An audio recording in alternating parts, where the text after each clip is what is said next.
최근에 금융권이 두나무 지분 투자에 잇따라 나서면서 시장이 술렁이고 있습니다. 단순한 재무적 투자로 보기에는 투자 규모도 굉장히 크고 타이밍도 절묘한데요. 스테이블 코인 제도화 그리고 디지털 자산 입법 논의가 맞물린 상황인지라 더 큰 관심이 쏠리고 있습니다. 먼저 이 흐름 어떻게 봐야 될까요? 네, 하나금융은 최근 공시를 통해서 하나은행을 통해 두나무 지분 6.5%를 약 1조억 원에 인수하기로 밝혔습니다. 이 거래가 마무리되면 이 하나은행은 두나무의 주요 주주로 올라서게 됩니다. 이 시장에서는 이를 두고 금융권과 거래소의 전략적 결합이 본격화하는 신호로 받아들이고 있는데요. 이 전통 금융 회사가 디지털 자산 거래소를 더 이상 주변 산업으로만 보지 않기 시작했다는 점에서 의미가 있다고 읽히고 있습니다.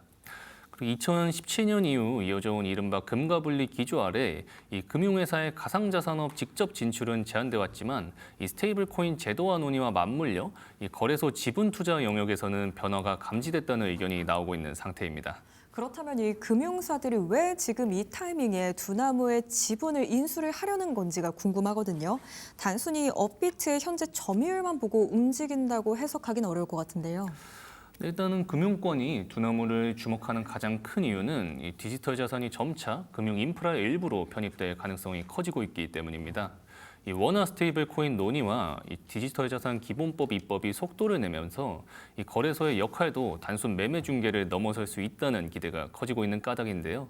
이 기존 매매 중심의 비즈니스에서 결제 그리고 수탁, 송금, 유통 등 다양한 기능으로 확장될 가능성을 점지한 것으로 보입니다. 이 시장에서는 이번 딜 또한 이 같은 전망에 대비하기 위한 사전 포석으로 읽히고 있습니다.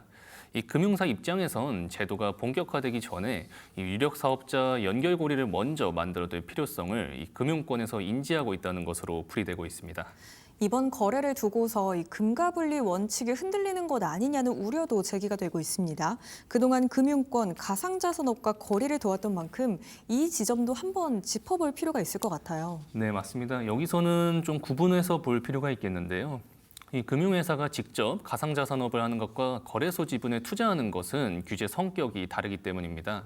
2017년 이후 금융당국은 가상자산 과열과 그리고 자금 세탁 우려 등을 이유로 금융회사의 직접 진출에는 상당히 보수적인 기조를 유지하고 있는 상태입니다. 다만 이번 사례처럼 전략적 지분 투자는 다소 다른 시선으로 보는 분위기가 생기고 있다는 점이 주목할 만한데요. 이 업계에서는 이를 금가분리 전면 해체라기보다는 감독 기조가 일부 달라지고 있다는 신호 정도로 해석하고 있습니다. 여러 거래소들 가운데에서도 왜 두나무인지가 궁금하거든요. 시장에서는 어떤 배경을 가장 유력하게 보고 있을까요? 네, 시장에서는 이 업비트의 시장 지위와 그리고 제도화 이후의 수혜 가능성을 함께 본 것으로 보고 있습니다. 이 업비트는 국내 거래소 1위 사업자인 만큼 이 제도 정비가 이뤄질수록 가장 먼저 제도권 수혜를 볼 가능성이 높을 텐데요. 이 여기에 금융당국이 거래소 대주주 지분 제한이나 이 지배구조 분산 방안까지 검토하고 있다는 점도 영향을 준 것으로 보입니다. 그리고 특정 주주의 영향력을 낮추는 방향으로 제도가 움직일 경우에는 장기 자금을 댈 수 있는 금융회사가 자연스럽게 대안으로 떠오를 수밖에 없다는 얘기입니다.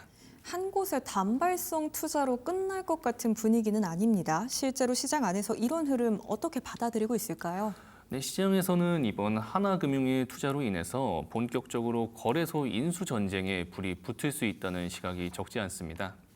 실제로 미래에셋그룹은 코빅 인수를 추진 것으로 알려졌고 우리 한국투자증권도 글로벌 거래소 OKX와 함께 코인원 지분 투자 가능성을 검토하는 것으로 전해졌는데요. 이 거래소가 더 이상 변방 플랫폼이 아니라 이 금융과 플랫폼이 만나는 거점으로 재평가받고 있는 것으로 보입니다. 이번 투자로 인해서 가장 민감해진 곳을 꼽아보자면 아무래도 K뱅크일 것 같습니다. 업비트랑 또 오랫동안 실명 계좌 제휴를 이어왔던 만큼 기존 구도에도 변화가 생길 수 있겠죠. 네, K뱅크와의 제휴 또한 이 금융권 관심이 집중되면서 이 변화될 가능성을 배제하기 어려울 것으로 보이는데요. 이 K뱅크는 2020년부터 업비트에 단독으로 실명 계좌를 제공하면서 고객 기반을 크게 키웠습니다. 그러나 거대 금융기업이 두나무 지분을 인수한 만큼 이 K뱅크 입지 또한 흔들릴 수밖에 없다는 관측이 나오고 있는데요. 이렇다 보니 K뱅크 입장에서는 업비트 의존도를 낮추고 자체 수신 기반을 넓혀야 한다는 의견이 나오고 있는 상황입니다. 실제 올해 1분기 말 기준 K뱅크의 수신 잔액 중 이 가상자산 예치금 비중이 18%에 달하는 만큼 이 제휴 종료 시 타격이 클 것으로 예상되는데요.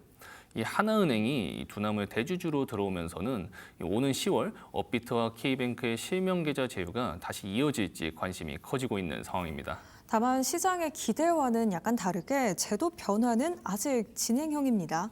앞으로는 어떤 부분을 가장 눈여겨봐야 될까요? 네, 당분간은 지분 투자와 그리고 전략적 제휴가 크게 늘어날 가능성이 높아 보입니다. 이 금융당국도 과거와 달라진 환경을 언급하며 금가분리 재검토 가능성을 열어두고는 있지만 이 직접 영업 허용이나 자본 규제, 소비자 보호 장치 같은 이 쟁점은 여전히 남아있기 때문인데요. 이 현재 디지털 자산 시장에 적용되고 있는 금가분리 원칙은 이 투기 과열을 막기 위한 목적으로 행정지도 수준의 규제로 이 당국 지침 아래 운용되고 있는 상황인데요. 이 입법 수준의 규제나 이 명확한 처벌 규정이 있는 법률이 아닌 탓에 이 시장에서는 불만이 큰 상태입니다. 이 종합하자면 이번 하나은행의 투자처럼 이 시장은 먼저 움직이고 있지만 제도는 아직 뒤따라오는 단계라고 볼 수 있겠는데요. 이 금융정보분석원이 하나은행의 두나무 지분 인수와 관련해 이 금융위의 유권 해석을 요청해둔 만큼 이번 딜이 성공적으로 마무리될지 주의 깊게 살펴보면 좋겠습니다.